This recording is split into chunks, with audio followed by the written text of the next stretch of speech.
Yeah. Yeah, once upon a time there was a teenager, however, what wasn't known is that this teenager was out of control.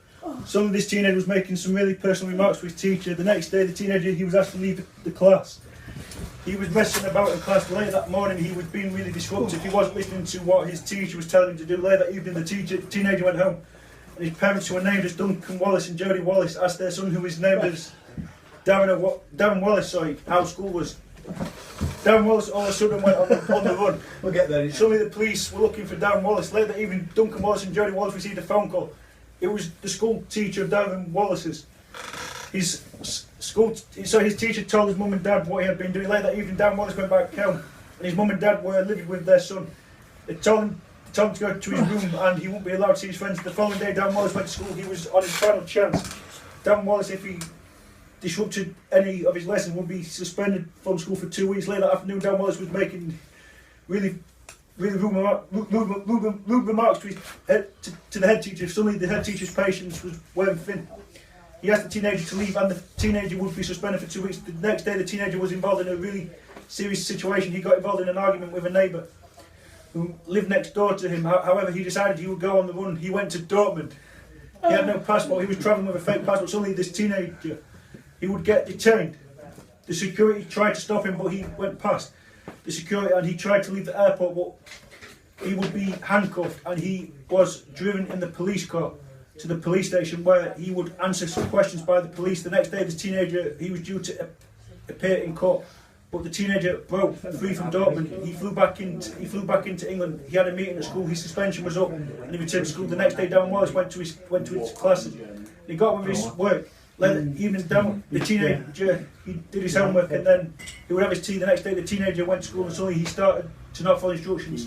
What the teacher was giving him. His teacher had to warn the teenager of his behaviour. He got to stop his behaviour. But thankfully, he started to calm down and get on with the work he had to do. Later that afternoon, he had lunch. And he was being really rude to some people in the class, and he started making really personal remarks. The teenager was really out of control.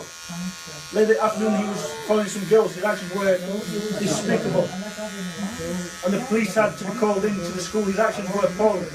His teenager really lost control, and he was being a real nuisance. That was what the head teacher, Stuart Davis, said. Stuart Davis decided to permanently exclude Darren Wallace. He had his warning before, and Darren Wallace has to take responsibilities for his actions. That was what Stuart Davis told Darren Wallace's mum and dad. He could not believe that their son would do something like that. Later that evening, Darren Wallace was punished by his mum and dad.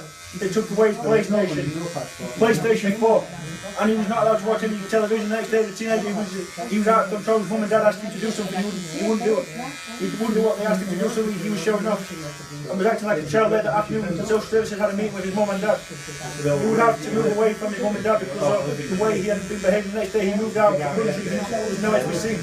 They were trying to get in contact with their son, but there wasn't any luck. The next day, the teenager, it wasn't known where he was, but it was rumoured that he was in the United States of America. The next day, he booked his accommodation in the United States of America. However, he was using his dad's bank card, and he was asked to leave the country and head back towards England, but he was arrested when he landed back into England. He was facing minimum 30 years in prison. The next day, he would serve his prison sentence. However, he broke out of prison. It was really clear where he was going, but the police were on the hunt for him. He decided to break out of prison for no reason. The next day, he had his breakfast, and he went looking for a flat. He moved to Brighton, where he found his job. Later that evening, he watched the ATP Paris 100 on Sky Sports 1. The following day, he was blasting his music really loud, and the neighbours asked him to change the music down because they were trying to get to sleep. Because they had to go to bed early. The following day, Darren Wallace went for a swim in the sea, but he was being followed by the police. Suddenly, Darren Wallace got out of the sea and headed back to his apartment. The next day, Darren Wallace boarded a plane and headed to Tokyo. However, the police, they tried to detain him. They tried to detain him, so he couldn't get on the plane and head to Tokyo. The following day, he arrived in Tokyo and checked into his apartment. However, what wasn't known is that the police in Japan were at the airport waiting for Darren Wallace. Suddenly, Darren Wallace went on the run. Tokyo police were still on the hunt for Darren Wallace, so they saw Darren Wallace enter his apartment, so they headed towards the city centre. And they went to the apartment. but the teenager wouldn't answer the door. But suddenly the police, they got into the apartment and handcuffed the teenager. The teenager he was responding. It was like a boxing match. But Dan Wallace was driven back to the airport, and he would have to go back to London, and he would face the further sentence behind bars. And this time, Dan Wallace would not be able to escape out of prison. Sorry. The next day, the teenager, he would do community service. While in prison the next day, he would serve his time in prison and he would reunite with his family. The next day, the teenager, he apologised to everyone for his actions. He had taken responsibility and he knew he shouldn't have been behaving in the way he was. The next day, he went for a job interview. He accepted that he would need to start taking responsibility for his actions, and the fact that he's got a criminal record and he accepts if he doesn't get the job, he would understand why he has not been offered the job. The next day, he helped his Madame reports later, even the teenager he heard back from his interview, he was offered a job, even though his behaviour in the past hadn't been the best, but he was determined to show everybody that he was a different person, and the person that he used to be was in the past. The next day he started work.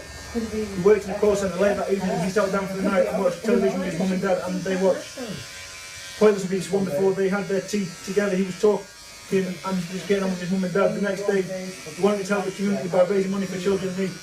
Later evening, he went to football and training. He would train for his local college team. The next day, he went to college to do maths and English.